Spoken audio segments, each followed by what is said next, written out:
how to link GTA PS5 account into PC.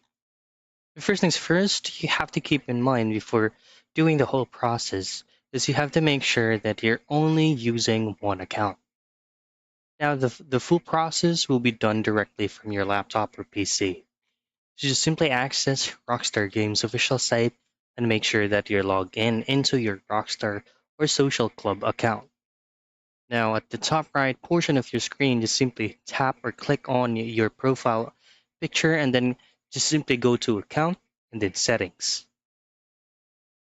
From here, you will be redirected to all of your personal and all of your account settings. Just simply switch it into linked accounts.